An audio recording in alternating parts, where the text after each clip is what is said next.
In today's video, I'm going to teach you how to rename chat history in Grok. Keeping your conversations clearly labeled makes it much easier to find what you need later, especially when you're juggling multiple topics.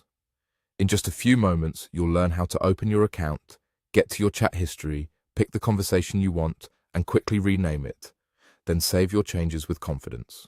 Start by opening your account the same way you normally sign in. Once you're in, give the page a second to load so all of your recent activity is visible. From here, look for the history section. Depending on your layout, you'll usually find it in the main sidebar or navigation menu. Click History to open your list of past conversations. You should now see a chronological list of chats, each with its current title. Next, select the one you want to rename. If you're not sure which is which, glance at the preview or timestamp to confirm you've got the right conversation.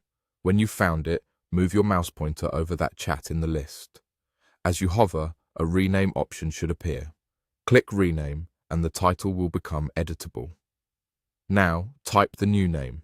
A good title should be short, descriptive, and specific enough that future you will recognize it instantly.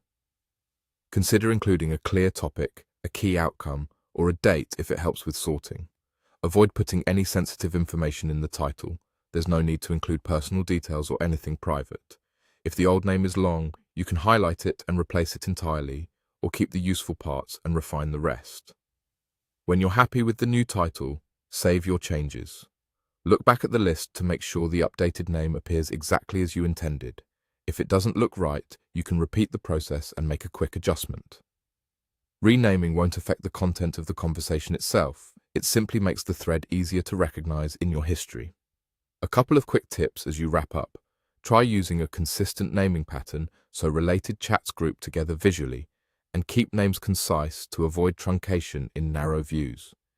If you don't immediately see the rename option, make sure you're hovering directly over the conversation entry and that you're on the history page. That's all there is to it. By opening your account, clicking History, selecting the conversation, hovering to reveal, rename, editing the title, and saving, you'll keep your Grok workspace clean and easy to navigate.